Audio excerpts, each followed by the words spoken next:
बच्चे की है जो इस चीज से परेशान है।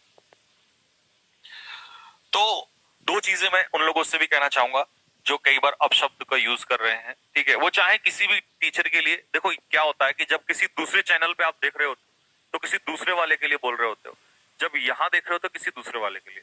तो पहले तो सबसे पहले किसी भी टीचर के बारे में, किसी भी बच्चे के बारे में, किसी के बारे में भी कोई गलत चीज मत यूज कीजिए। आपकी सबसे बड़ी समस्या यही है कि आप किसी के भी जरा से कहने से या बहकावे से आप गलत शब्दों का प्रयोग करने लग जाते हो।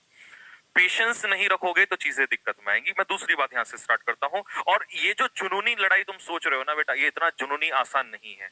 इसको दोनों तीनों तरीके से लेके चलना पड़ेगा। हमें लीगली भी लड़ना पड़ेगा इस चीज में, और हमें सामने इस चीज को आके भी लड़ना पड़ेगा। हमें इसमें ऑनलाइन भी मुहिम चलानी पड़ेगी और हमें सामने भी इसके आना पड़ेगा। मैं आपको पीछे से लेके आता हूं। अब से 3-4 साल पहले एसएससी का एक ऑफलाइन, मतलब सामने आके एसएससी हेडक्वार्टर के सामने सभी टीचर्स ने, जैसा रॉबिन सर ने बोला कि सभी टीचर्स ने हेडक्वार्टर, एसएससी हेडक्वार्टर के सामने धरना दे दिया और बच्चे वहीं टिके रहे और लास्ट तक, भाई साहब लास्ट तक वहीं रहे और बदलना पड़ा, वो डिसीजन चेंज करना पड़ा। कुछ दिनों पहले अगर आपने देखा हो, सारे एसएससी के टीचर्स जितने भी थे सभी लोगों ने मुहिम चलाई और सारे यूट्यूबर्स को उन्होंने इन्वाइट किया। आपस में कितने गिले शिकवे थे उनको नहीं पता, लेकिन सारे टीचर्स एक साथ जुड़ गए। आज जो सबसे गंदी चीज देखने को मिल रही है वो ये देखने को मिल रही है कि कितने गिने चुने यूट्यूबर्स जो हैं, स्पेशली जो, चलिए मैं बात, देखिए दूसरों को तो हम बाद में बोले, पहले अपने गिरवान में झांक के देखिए कितने डिफेंस के ऐसे टीचर्स हैं, कितने डिफेंस के ऐसे कोचिंग इंस्टीट्यूट हैं। एसएससी के टाइम पे वो डिफेंस इंस्टीट्यूट जो कभी ऑनलाइन नहीं आए, ऑफलाइन पढ़ा रहे थे, वो भी साथ में खड़े हुए थे, हर शहर में खड़े हुए थे। तो क्या तुम्हें नहीं लगता कि इस समय पर जो आवाज उठाने वाले लोग हैं, चंद कुछ 2-4 लोग हैं, और 2-4 भी कहां, आप सुबह से देख ही लिया आपने। तो सबसे पहली कहानी तो ये आएगी कि मैं इस मंच से सभी टीचर्स को इनवाइट करता हूं, सभी टीचर्स को आवाज उठाने के लिए बोलता हूं कि भैया इन बच्चों के, अच्छा कई लोग जो हैं 1-2 कमेंट इस तरीके से भी कर रहे थे कि तुम्हें इस बात से क्या फर्क पड़ रहा है, जो हो रहा है चलने दो, कि अगर एज निकल गई तो अगले किसी एग्जाम की तैयारी कर लें। देखिए बेटा, एक बात मैं जानता हूं, जिसके घर में आग लगती है दर्द उसी को समझ में आता है। कोई ऐसा माँ बाप का बच्चा भी होगा जिसके ऊपर सारी उम्मीदें टिकी होंगी, जिसने बरसों से मेहनत की होगी। और देखिए, जरूरी नहीं कह सकते हैं कि हम परफेक्शन पहले से ले आए, लेकिन बेटा परफेक्शन बाद में भी आ सकता है। तो लास्ट मौके पे आके क्या पता वो बच्चा सिलेक्शन लेने वाला हो। अरे यार, उसकी गलती नहीं थी ना। बात यही तो आ रही है कि कोरोना के टाइम पे ऐसा हो गया। या तो तुम स्टार्टिंग में ही बोल देते कोरोना कोई 1-2 दिन नहीं चला है, कोरोना कोई 1-2 दिन नहीं चला है, कोरोना मार्च में आ गया था, तुम मार्च में ही ये नोटिफिकेशन डाल देते या फॉर्म दोबारा फिल करवा देते ना। यार एनडीए ने 2 चांस दिए कि नहीं दिए? मुझे ये बताओ, यूपीएससी ने 2 चांस दिए कि नहीं दिए? जितने भी लोग ये ज्ञान पेलने के लिए बैठे हुए हैं ना, मेरे को मेरी बातों के जवाब दे दो। एनडीए ने 2 चांस दिए कि नहीं दिए? 6 सितंबर को एनडीए यूपीएससी पेपर कराती है। उसने सॉल्यूशन निकाला कि भैया दोनों वाले बच्चे, जो 2 बच्चे हैं, जो 2 अटेम्प्ट है, एक ही पेपर दो और एक ही पेपर से 2 बार चांस मिल जाएगा। तो जिन बच्चों का लास्ट अटेम्प्ट उस समय रहा होगा उनको रिलैक्सेशन मिला कि नहीं मिला? लेकिन क्योंकि वो यूपीएससी के अंडर में था, एयरफोर्स को कुछ माना ही नहीं जा रहा। यार कितने बच्चे एनडीए में आते हैं, इतने बच्चे एनडीए में आते हैं, एयरफोर्स में इतने बच्चे आते हैं। इधर एक्स वाले भी बैठे हैं, उधर वाई वाले बैठे हैं, और एक मुद्दा तो जो कोई उठा ही नहीं रहा है, नेवी का मुद्दे पे तो बात ही नहीं चल रही है। चलो एयरफोर्स ने एक पेपर तो कराया, नेवी ने तो मुझे बताओ 2020 में कहां से पेपर करा दिया? यार या तो आप ये मत कहो कि नहीं हम किसी भी चीज को प्रॉपरली कराते हैं, या तो फिर खुलेआम आके ये कह दो कि हमारे बस की नहीं है, हमें मैनेजमेंट चलाना नहीं आता। और अगर आपको चलाना आता है, मैं फिर बोल रहा हूं, मैं किसी सेना पे कोई उंगली नहीं उठा रहा हूं भाई, ये सेना के दम पे चीजें चल रही है और मैं सैनिकों को ही बना रहा हूं, मैं सेना के जवान ही बना रहा हूं यहाँ पे। लेकिन मैं आपसे ये कहना चाह रहा हूं कि मैनेजमेंट नाम की कोई चीज होती है कि नहीं होती है? अगर सीएएसबी के हाथ में, अगर सीएएसबी के हाथ में ये दिया गया है, तो सीएसबी इसको क्यों सोई हुई बैठी है, क्यों आवाज नहीं देती? और सबसे बड़ी बात, नोटिफिकेशन आ जाते हैं, नोटिफिकेशन पे यही नहीं पता चल रहा, बच्चों को तो यही नहीं पता चल रहा कि लीगल है इलीगल, अभी तक यही नहीं पता चल रहा। बच्चे इतने ज्यादा कंफ्यूज हैं, वो बार बार पूछते हैं। अरे किससे पूछेंगे? टीचर से पूछेंगे। पिसता कौन है सारी चीज में? टीचर पिसता है। टीचर दिन रात बेचारे लगे हुए हैं, आप बाबूजी बन के आते हैं, नोटिफिकेशन डाल देते हैं, यही नहीं पता लीगल है इलीगल है। कोई भी अखबार वाला आके कुछ भी बोल के चला जा रहा है, और उस एक नोटिफिकेशन पे लाखों बच्चे दिन रात परेशान हो रहे हैं, फॉर्म भरवा देते हैं, फिर बोलते हैं नहीं है, ये लीगल नहीं है, पता नहीं क्या क्या चीजें चल रही हैं। नेवी का मुझे बताओ, चलो जो कह रहे थे कि नहीं ठीक है, कि भाई एक चांस मिल गया एयरफोर्स वालों को। नेवी वाले जरा मुंह खोल के दिखाना मेरे को जो बोल रहा था कि, क्योंकि मेरे को 3-4 स्क्रीनशॉट अभी बच्चों ने, मैं एक्चुअली अभी मेरी वही बात चल रही थी, क्योंकि बेटा ये हक की लड़ाई है, ये लीगली भी लड़ी जाएगी और हर तरीके से लड़ी जाएगी।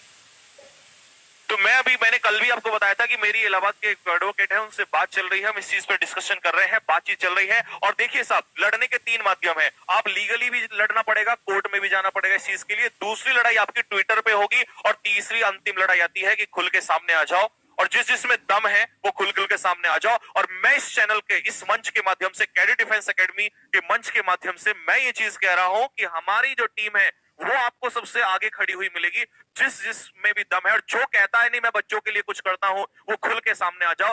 दिल्ली या आपके सीएसबी के हेडक्वार्टर पहुंचने के लिए तैयार है। और एक बात सुन लो फिर से, मैं सारी कहानी को ही खत्म कर देता हूं। मैं यहां से सभी को खुल के इन्विटेशन दे रहा हूं यहां से, कि जो भी डिफेंस वाले बच्चों के लिए, और प्लीज जो बच्चे, जो टीचर एसएससी के लिए पढ़ा रहे हैं, प्लीज वो सभी लोग भी इस चीज में जुड़े। क्योंकि याद करिए, जब एसएससी की कहानी चल रही थी तो उत्तराखंड से, देहरादून से सिर्फ मैंने उस चीज पे, उस दिन आपके सामने याद होगा, चिल्लाया था मैं इस बात पे, और वीडियो बनाई थी, सबके लिए बोला था उस समय पर। मैंने डिफेंस वाले बच्चों से, मेरी एसएससी वाले बच्चों से रिक्वेस्ट है कि बच्चे आप भी इनके साथ आइए। क्योंकि कहां यार, जब आपके ऊपर बात आई थी तो इन बच्चों ने खुल के ट्वीट किए। बच्चों मुझे बताओ कमेंट बॉक्स में हाँ या ना लिख के मुझे बताओ कि आपने ट्वीट किए थे या नहीं किए थे। पहले, सबसे पहले मैं आपसे यही पूछ लेता हूं, क्या उस समय पर मैंने आवाज उठाई थी, नहीं उठाई थी? इन एसएससी वाले बच्चों के लिए उस समय पर जब आवाज उठ रही थी, क्या ट्वीट आपने किए थे, नहीं किए थे? मुझे जल्दी से बताओ हाँ या ना। बिल्कुल सभी बच्चों ने ट्वीट किए थे, सारे डिफेंस वाले बच्चे एक हो गए थे, बोला नहीं सर गलत बात है, चाहे गलत किसी के भी साथ तो गलत ही है। तो उस समय क्यों रोना हो रहा था, मेरी समझ में नहीं आ रही बात। जब आज इन बच्चों की बात आई, क्योंकि ये छोटे हैं, ये यंग हैं, इनको इन बातों का नहीं पता, इनको ये ट्वीट और ये सब चीजों का नहीं पता, तो इनके साथ कोई खड़ा नहीं होगा। उस समय तो बड़ी बड़ी बातें हो रही थी, बड़े बड़े यूट्यूबर्स, बड़े बड़े चैनल वाले आगे थे। तो मैं उन सभी से हाथ जोड़ के रिक्वेस्ट है, प्लीज, मैं नाम किसी का नहीं लूंगा, लेकिन मैं, मेरी आवाज, मेरी बात को सब लोग सुन रहे होंगे, और मैं शाम की क्लास में भी ये बात जरूर उठाऊंगा कि प्लीज मेरे जितने भी बड़े चैनल वाले हैं, जितने भी बड़े ऑफलाइन क्लासेस वाले हैं, जितने भी बड़े ऑनलाइन पे रॉबिन सर ने कहा था कि बड़े बड़े प्लेटफॉर्म वाले हैं, अरबों खरबों का फंडिंग होता है, पता होगा ना आप लोगों को भी, हाँ या ना? अरबों खरबों के फंडिंग होते हैं, बड़ी बड़ी टीमों को स्पॉन्सरशिप करा दी जाती है। और बच्चों से कहां से आ रहा है पैसा? बच्चों से ही तो पैसा आ रहा है। तो अगर आज उनका साथ नहीं बोल सकते, क्यों? क्योंकि करोड़पति है ना, अरबपति है, क्यों बोले भाई क्या जा रहा है उनका? कुछ नहीं जा रहा है। बोलना पड़ेगा, आगे आना पड़ेगा, क्योंकि ध्यान रखना बच्चों से बने हो, और बच्चे ही, मैंने क्या कहा, जिन बच्चों ने बनाया है वो बच्चे गिराना भी जानते हैं। तो मैं यहां इस मंच से सभी से, सबसे पहले मैं, जितने भी हमारे स्टेट बोर्ड के लोग हैं, जितने भी हमारे एसएससी, बैंकिंग, रेलवे के लोग हैं, वो सभी प्लीज, सारे यूट्यूबर्स, हाथ जोड़ के मेरी रिक्वेस्ट है कि इन बच्चों के लिए सामने आइए। और दूसरी चीज है कि जितने भी डिफेंस वाले हैं, देखिए आपको तो शर्म करनी चाहिए, और अब तक तो आ जाना चाहिए था, अब तक तो सबको खड़े हो जाना चाहिए था। हर यूट्यूब चैनल पे जितने भी डिफेंस वाले हैं, उनके तो कम से कम हर टीचर इस समय खड़ा होना चाहिए था, और उनको बोलना चाहिए था इस बात पे। और उससे भी ज्यादा मैं एक चीज और कह के आ रहा हूं कि इस संडे, लेकिन उससे पहले कल तक, कल शाम 7 बजे तक, जी हां, आज शाम को फिर बोलूंगा, लेकिन कल शाम तक का मैं टाइम दे रहा हूं, कल शाम 7 बजे तक, कल 19 जनवरी है, 19 जनवरी तक कितने लोग YouTube पे आके ये बोलते हैं कि हम कैडेट डिफेंस एकेडमी के साथ हैं, या हम डिफेंस वाले बच्चों के साथ हैं, जितने लोग ये बोलते हैं, तो सारे लोग भैया मिल जाओ, अपने गिले शिकवे दूर करो, और अगर है भी ना मन में, तो उनको अपने अंदर ही रखो, और कम से कम आपस में मत मिलो। तो सारे एक डेट टेक लो, भैया वाली डेट है और ये वाला टाइम है, और जाके सीएसबी के सामने खड़े हो जाओ, अपनी बात पूछ लो, रीजन पूछ लो, भैया क्यों हुआ। कल शाम 7 बजे का मैं टाइम दे रहा हूं भैया, 7 बजे तक, 17 जनवरी 7 बजे तक कितने लोग यूट्यूब पे आके, ऑफलाइन वालों से मेरी स्पेशल रिक्वेस्ट है, चाहे वो देहरादून के हो, राजस्थान में बड़े बड़े ऑफलाइन कोचिंग इंस्टीट्यूट है, इलाहाबाद में बड़े बड़े कोचिंग इंस्टीट्यूट है, दिल्ली में बड़े बड़े हैं, चंडीगढ़ में बड़े बड़े कोचिंग इंस्टीट्यूट है, कानपुर में हजारों लाखों करोड़ों रुपए कमाने वाले लोग हैं, तो आज कहां चले गए वो लोग? मेरी हर किसी से रिक्वेस्ट है, चाहे वो ऑफलाइन हो और बड़ी बड़ी जो ऑनलाइन संस्थाएं ये चल रही हैं। अरे डिफेंस की अगर बात करो ना, डिफेंस एक बहुत लंबे समय से चल रहा है, और डिफेंस इतना ज्यादा है क्योंकि डिफेंस अकेला एयरफोर्स नहीं है, एनडीए भी है, क्यों नहीं आते सब लोग सामने? पढ़ा तो सभी को रहे हो, डिफेंस तो एक ही चीज होती है, नहीं होती है? मैं फिर बोल रहा हूं, जब मिलियंस की, लाखों करोड़ों रुपए की, अरबों रुपए की जब फंडिंग हो सकती है, तो क्या इन बच्चों के लिए एक आवाज नहीं उठ सकती? अगर सारे मिलकर एक बार मुहिम उठाए ना, और खुद वहां के डायरेक्टर, वहां के सीईओ अगर सामने आए, तो ये कहानी क्यों नहीं चेंज हो सकती है? क्योंकि मुद्दा इस बात का नहीं है ना, क्योंकि अपने आप को क्या फर्क पड़ रहा है, क्योंकि आप तो कमा रहे हैं करोड़ों, और जो बच्चे नहीं उठा रहे हैं, तुम्हारा जमीन मर गया है क्या? तुम्हारे इंसान को अंदर का कोई इंसान नहीं रह गया है? वैसे तो तुम बड़ी बड़ी बातें करते हो। अबे जिसके घर में आग लगती है उसको पता चलता है, या कमेंट बॉक्स में कुछ भी लिख देने से, टाइप कर देने से कुछ नहीं होगा।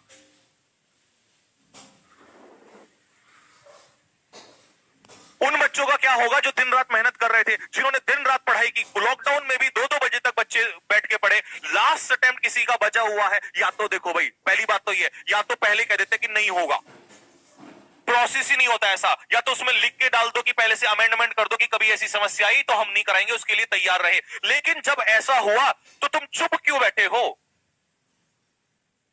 रैली का नाम लिखा है ना, आपने कहा रैली करा दी, चलो मैं रैली की मान लेता हूं, रैली तो आपने कुछ ही स्टेट की कराई,